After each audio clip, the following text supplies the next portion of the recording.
Dear viewers, thanks for being with us. In this last part you will find the rest of the details of Operation Storm 333. Various reports about death of President Amin. Cover news broadcasted on the Kabul radio about this incident for the public consumption. Fate of Fakir Mohammed Fakir and Dawlat Waziri, Amin's family members and few other inside stories which remained untold. Let's move forward with where we ended previously.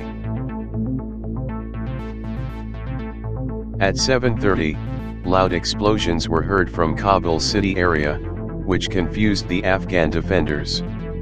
These explosions took out the wires of the main communication hub in the city and they were supposed to announce the start of the operation. In fact, the Soviet engineers deployed their failed or forgot to set the timer, due to which the explosion delayed. All possible Afghan reinforcements were now heading towards the site of explosion.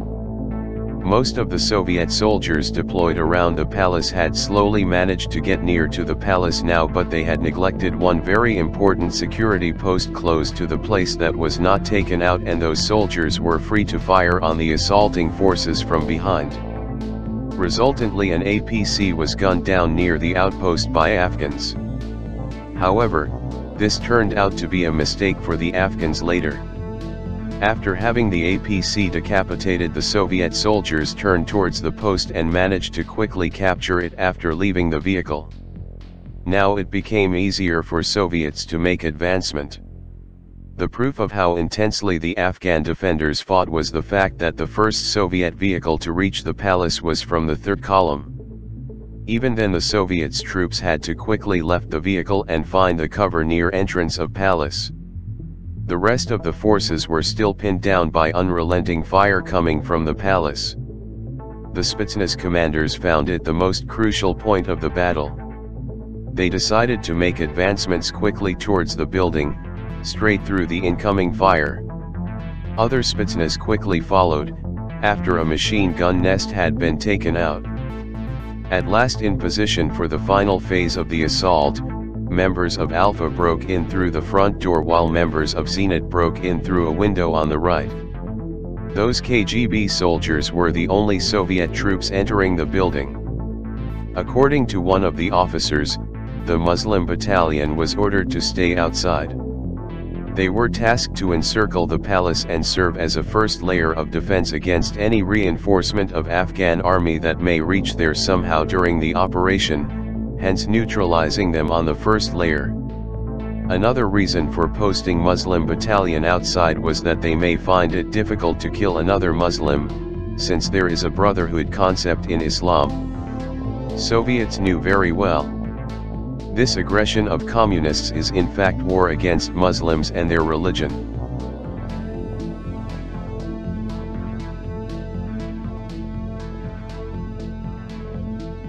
The 24 KGB Spetsnaz now had to deal with Amin's personal bodyguards, numbering about 150. The fighting continued room to room. The bodyguards resisted stubbornly, wounding many of the Soviets. Ultimately, their resolve was also broken after a fire broke out in the building. The GRU stifled all resistance on the outside. The majority of the Afghan soldiers surrendered once they realized that they were being attacked by Soviet troops, rather than the Mujahideen.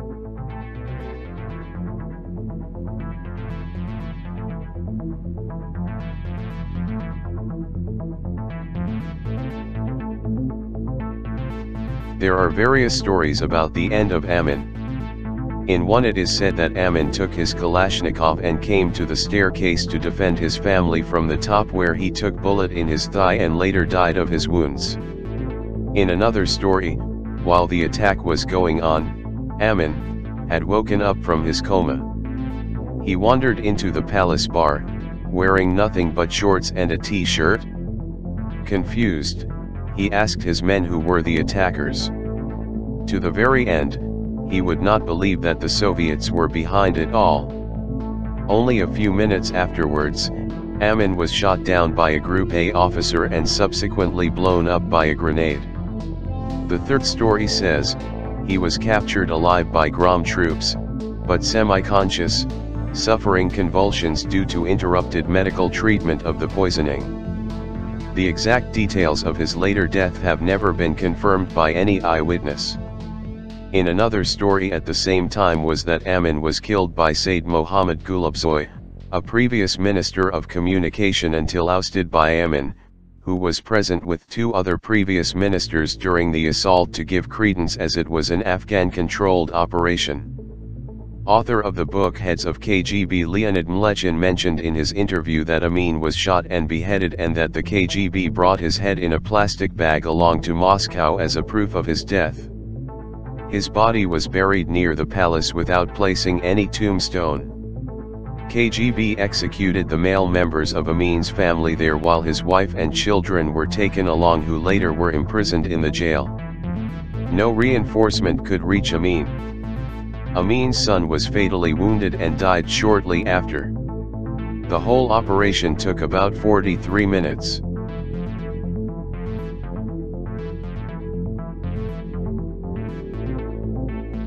Afghan armed forces suffered major losses.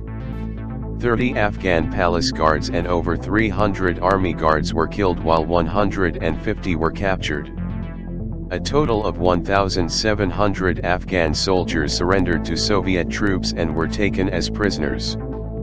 Declassified KGB files showed that more than 100 Soviet troops were killed.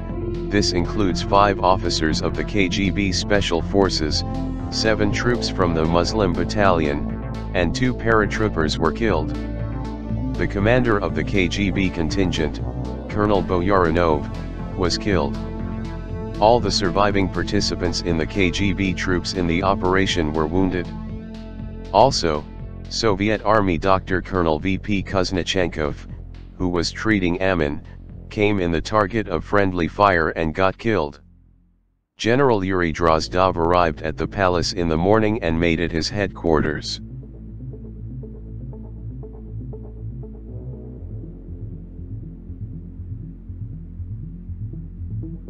The official announcement of Amin's death on Kabul radio and TV was broadcasted by Gulabzoy that Amin had been found guilty of treason against the state.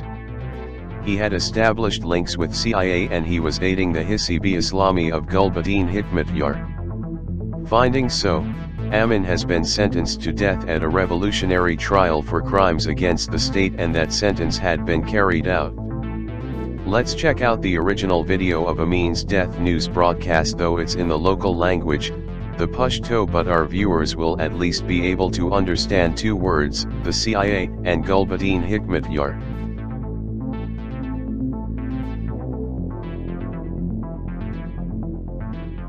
هغه رښتینی واقعي معلومات څخه په استفاده سره چې لاسته راغلي دي باید ووایو چې جنایت کوونکي حافظ الله امین او د CIA نماینده او د CIA جاسوس او د دې انډیوالان د افغانستان او د اخوانیانو له مشر ګلبدین حکمتیار سره جوړښت درلود او د CIA په لارښوونه په افغانستان کې د یوې کودتا او توطیې چې په 1905 کال د جدي په 8 نیټه سرته رسیدله طرحه کړې وه.